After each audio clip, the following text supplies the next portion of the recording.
My name is Elliot Wayne. I am a Year 2 Bournemouth University film student, and this is my portfolio for the year.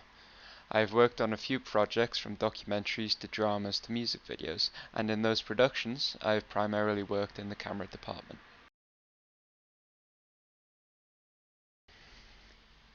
The music video project was the first of the year, and because I have a lot of love for all things camera related, I of course immediately chose the camera operator role.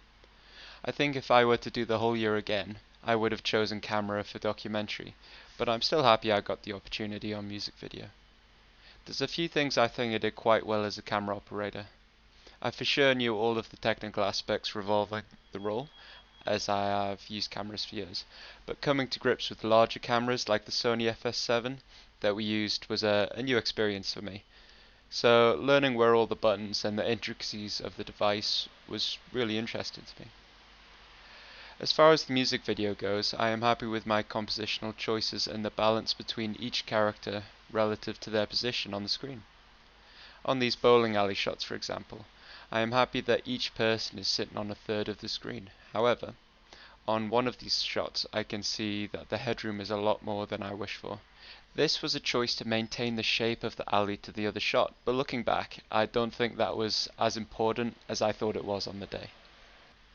Another composition I'm not happy with is the still life on the table. Here you can see candles, beads, and a supposedly neon painted hand. I can't see any balance in the frame, and I remember on the day I was struggling to organize the hand in an interesting way, and I believe that is because there's too much in the frame. So I'm disappointed with this as I have done a lot of still photography in the past. Also, the paint was not as vibrant as we expected, so when you see us waving a light over the hand here, we were hoping the hand and blood would pop a lot more. I am happy with our decision to use the S&Q slow-mo feature that the FS7 has for these liquid shots. We made the room very bright by bouncing an RE650 at the wall to camera right of this frame, which lit the subjects nicely in my opinion. This low light but high color was also achievable by shooting fairly open. I think it was an aperture of 2, and this helped to reduce the depth of focus and really isolate the subject and this motion. I am really happy with how this semi-silhouette acrylic background turned out. For this scene we decided to point RE1K straight at the back of the sheet with no filters or diffusion, which made this circular gradient of color around the center of the composition.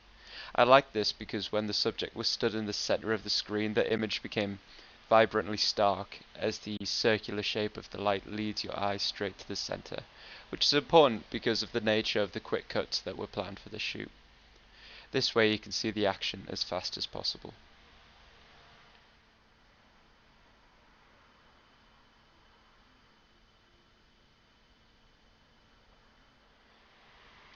So, for our documentary, I was the sound recordist. I think as a team we were most comfortable on the shoot because we had all worked together for the whole year, so we knew what everyone was best at and could function well as a group. Because of this and the sheer amount of planning that we all put into the project, I believe that we came out with something that we can all be proud of. I think each one has slight improvements I would have loved to have made. But you can't always ask for perfect audio in an outdoor documentary setting such as this one.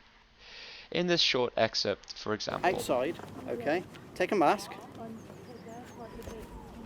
rip it, and then set fire to it. It won't burn like paper, okay? It melts. There's plastic in this. So that plastic then breaks down because it's all fibrous. you can hear the people talking in the black van behind the subject, Russ. This was not something I could have worked around because I was using a cardioid microphone, so the frontal lobe is more powerful and I did not want to jeopardize the quality of our subject's voice just to remove such a small background speech. I would have asked the director to turn the subject around to avoid pointing the microphone in their direction, but there was also a road on the other side which was making even more sound.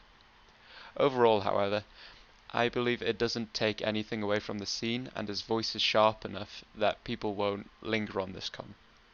I also struggled with wind on this trip. As you can see here, we were on top of cliffs a lot and near the coast, which meant there was a lot of wind and noise because of that. We planned to keep all interviews off the cliff tops as the noise would have been far too much to clearly understand the subject. but occasionally I would have to record room tone on these locations, and to get around wind rustle, I used the largest microphone at my disposal, an Audio-Technica AT185 shotgun microphone which has a large mic blip on it. This was not quite enough at all locations, so I found that pointing the microphone in the complete direction of the wind would reduce the amount of noise, as the wind would hit myself or the rear lobe of the directional microphone, and I could get clear audio of the ocean this way. Upon researching this role, I was inspired by the production sound mixer of the Hateful Eight, Mark Aleno, who speaks of the sound in a production as a carrier of believability and the most reliable source of reality in a fictional world. The quote is, "When we watch it as an audience, are you believing that this is the character and they're in this environment having this journey? Everything that we do supports that."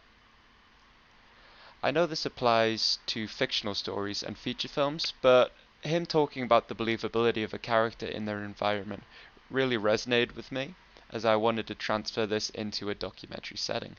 So, whenever I was recording audio, my primary goal was to capture the subject clearly, of course, but as softly as possible too, as I wanted the audio to place you in the location so you could empathize and relate more with the issues on screen.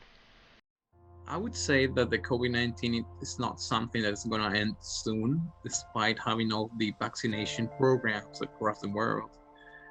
So I believe that the time to start changing towards reusable items instead of single-use items is right now, and it is as soon as possible. It is very important to communicate this type of information to the population so that people know that when they're using a face mask, they're not just discarding any type of item. They're actually impacting severely the environment, and these repercussions are going to be seen for a very long time. We all depend on the sea for every second breath we take, and unless we learn to look after our sea, our lives are all at risk.